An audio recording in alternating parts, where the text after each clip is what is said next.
Hello बच्चों, let's read the question. If the binding energy per nucleon in lithium and helium nuclei is respectively 5.6 megaelectron volt and 7.06 megaelectron volt, then the energy Q of the reaction lithium plus proton equals twice of the helium plus Q is. Here we have given 4 options. Now to answer this question, first we will discuss here the key concept, and here the key concept is binding energy.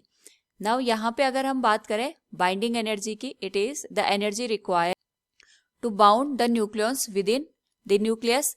तो जो यहाँ पे nucleus के अंदर proton या फिर हम कहें न्यूट्रॉन और प्रोटॉन न्यूट्रॉन को एक दूसरे के साथ बाउंड करने के लिए रिक्वायर्ड एनर्जी होती है, उसे हम बाइंडिंग एनर्जी का नाम देते हैं. And this is produce due to the mass effect within the nucleus which is given as, जो E की वैल्यू होती है due to the mass effect, it is E equals del m into c square. Here del m is the mass effect and c is the speed of light. तो जो binding energy है per nucleon in lithium, it is given as 5.6 mega electron volt. So we can write here binding energy per nucleon for lithium is 5.60 mega electron volt. यानी यहाँ पे अगर हम बात करें जो लिथियम है, लिथियम के अंदर जो टोटल न्यूक्लियॉन्स है वो 7 है.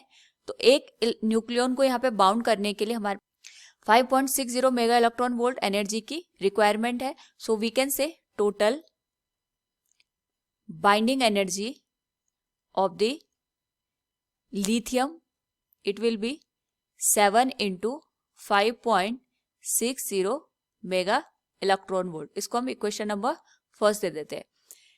इसी तरीके से अगर हम बात करें यहाँ पे हीलियम न्यूक्लियाई की, तो हम कह सकते हैं binding energy per nucleon for helium it is given as 4.2He equals 7.06 mega electron volt.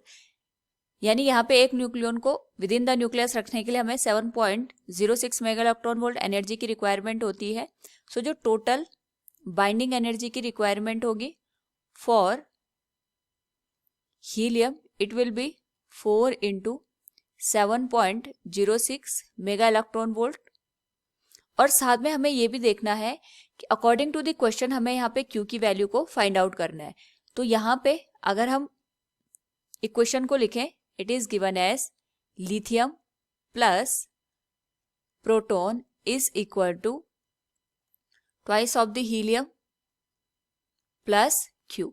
तो यहाँ पे जो टोटल एनर्जी की रिक्वायरमेंट होती है ये हमारे पास रिएक्टेंट्स और प्रोडक्ट एंड पे इक्वल आनी चाहिए.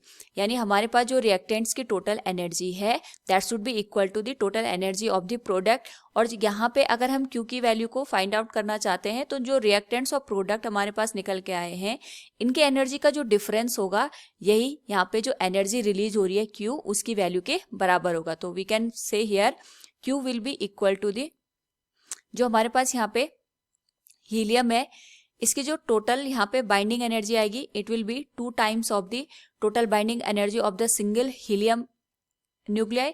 और we can say 2 into total binding energy for helium minus total binding energy for lithium.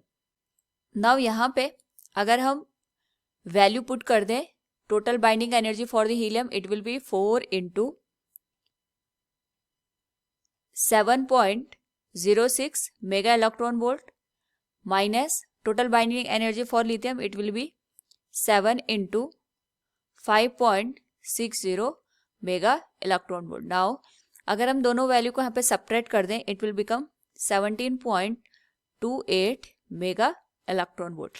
तो जो हमारे पास यहाँ पे रिएक्शन निकल के आई है उसमें जो टोटल एनर्जी रिलीज होगी it will be of the 17.28 mega electron volt. So from the given option we can say here the energy Q of the reaction is 17.28 mega electron volt.